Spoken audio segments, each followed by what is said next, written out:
I'm Jess Sotomayor, the owner of Crafty Jess.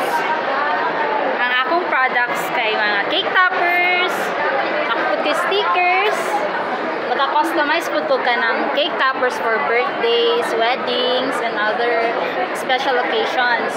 So, contact lang. Yes sir, mga bento cake toppers. Pila mga Tag-G's ra sir, G's na isa. Kani siya sa mga clay earrings. Ay po din siya sir, si Lara Astrid din siya. Kani ako sir, mga customized, like more range ang price ani mga 200 to 400 pesos depende sa design.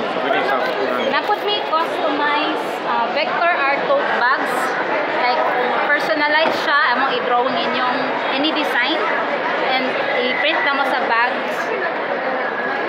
Ano siya, tag 120 each, 50 pieces minimum. Apil po niya. Alay. Ini bilang ganito. Ay, mga Christmas toppers. Ay, po niya siya sir. Okay, so aman na ito ni makuha sa Facebook. Yes sir, follow lang